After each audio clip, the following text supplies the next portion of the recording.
نن په دې ویډیو کې د ډپارټمنټ هوملند سکیورټي د نوې قانوني وړاندیز په اړه مهم معلومات در سره شریکوم.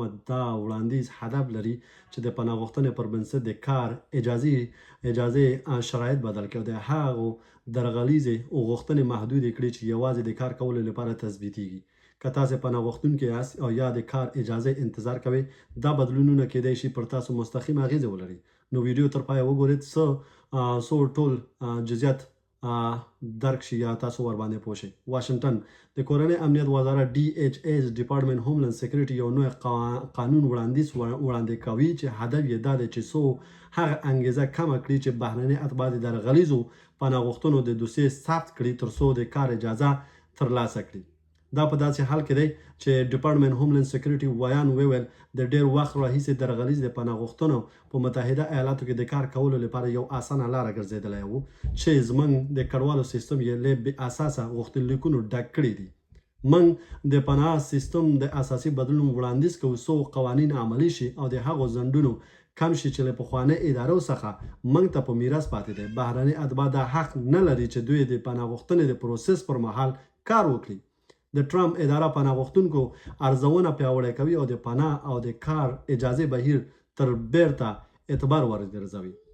د پناه غوښتنې پر بنسټ د کار اجازه غوښتنلیکونه تاریخي لوړې کچې ته رسیدلی دی چې د امریکا د تابعیت او کډوالۍ ادارې USCIS سرچینې تر فشار لاندې راوستی دی.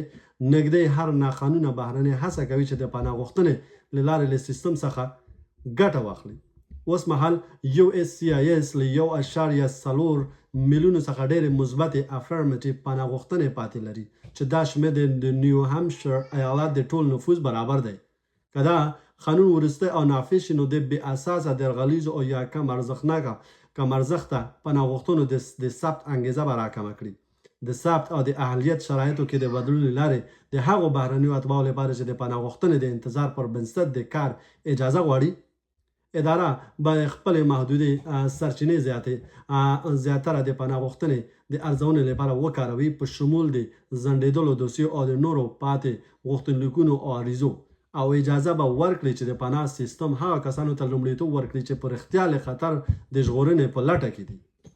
که دا معلومات درته ګټور و، مه هېروئ چې ویډیو لایک او شریک کړئ او د نورو مهمو مهاجرتي خبرونو لپاره چینل سبسکرایب کړئ. ستاسو ملاتړ موږ ته انرژي راکوي چې نور مهم معلومات هم در سره شریک کړو. مننه چې تر پایه مو ویډیو وکتله. تلبره ویډیو پورې په خدای مو سپارم. ژوندي اوسئ. دوستانو، دا هغه خلکو لپاره دی چې هغه مثال هغه خلکو لپاره دی چې دلته یعنې جدي خطر کې سره هغه مخ نه دي، یعنې د هغه ژوند په جدي خطر سره مخ نه دی. هلته داسې خاصه دوسیه په افغانستان کې نه یې درلودو، یا مثال په کوم دا تنها د افغانانو لپاره نه دی، دا ټول هغه مهاجرو لپاره دی چې امریکا ته راغلي چې زیاتره خلک دي دلته مختلف کیسونه جوړوي چې ما باندې داسې حمله وشو، ما باندې داسې حمله وشو. هغه هم دننه په امریکا کې هماغه له لارې یو کیس جوړوي او دوسیه جوړوي، نو هغې له لارې بیا دیو دغه کوي څه ورته وایي غواړي چې مخ ته لاړ شي او هماغې له لارې د کار اجازه غواړي چې مثال په امریکا کې کار وکړي. نو دا ډېر هغه خلکو لپاره د سمون خوري چې هغه تر اوسه پورې دغه دی څه ورته وایي هغه د چا خبره کوم خاص کیس نه لري، یعنې چا سره کار نه دی کړی، یعنې چا هغه خارجیانو سره کوم کارمار نه دی کړی. دا البته د زیاتره دغسې خلک چې دي هندوان دي، همداسې نور د پاکستان وګړي دي چې مثال هغې په دلته په ویزو او په دغه شیانو باندې راځي او دلته بیا ځان ته یو کیس برابروي تر څو دلته پاتې شي او دلته کار وکړي او دلته ژوند وکړي.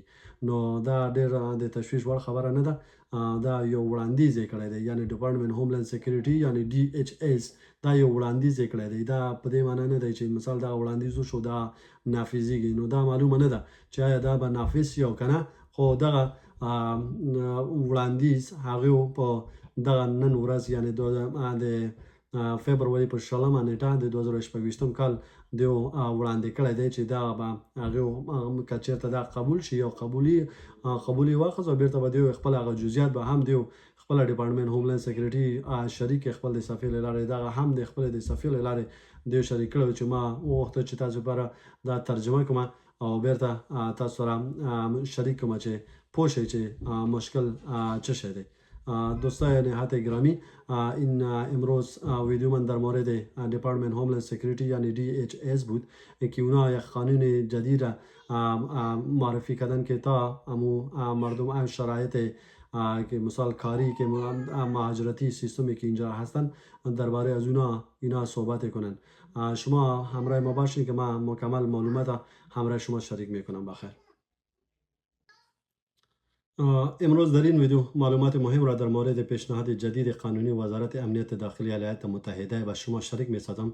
این پیشنهاد هدف دارد شرایط اجازه کار برای اساس درخواست‌های پناهندگی را تغییر دهد و درخواست‌های تقلبی را که صرفاً برای دریافت اجازه کار صعب می شوند محدود کند. اگر شما پناهجوی هستید یا در انتظار اجازه کار قرار دارید، این تغییرات می توانند مستقیما بر شما تاثیر بگذارد. پس ویدیو را تا آخر تماشا کنید تا تمام جزئیات را درک کنید یا درک نمایید. واشنگتن، وزارت امنیت داخلی DHS یعنی دیپارتمنت هوملند سکیوریتی یک پیشنهاد جدید قانونی را ارائه کرده است که هدف آن کاهش انگیزه اتباع خارجی برای ثبت درخواست‌های تقلبی پناهندگی با منظور دریافت اجازه کار می باشد. سخنگوی DHS گفت برای مدت طولانی درخواست‌های تقلبی پناهندگی با یک راه آسان برای کار کردن در ایالات متحده تبدیل شده بود که سیستم مهاجرتی ما را با درخواست‌های بی اساس پر کرده است. ما پیشنهاد یک اصلاح اساسی در سیستم پناهندگی را ارائه می‌کنیم تا قوانین به طور جدی تطبیق شوند و تا تأخیرهایی که از اداره قبلی به ما به میراث مانده کاهش یابد. اتباع خارجی حق ندارد در جریان بررسی درخواست پناهندگیشان کار کنند. اداره ترامپ روند ارزیابی پناهجویان را تقویت میکنه و اعتبار را به سیستم پناهندگی و روند اجازه کار را باز میگرداند. درخواست‌های اجازه کار بر اساس پناهندگی به بالاترین سطح ترقی رسیده است که منابع اداره خدمات شهروندی و مهاجرت ایالات متحده یعنی USCIS را تحت فشار قرار داده است. تقریبا هر مهاجر غیر قانونی تلاش میکنند از طریق درخواست‌های پناهندگی از این سیستم استفاده کنند.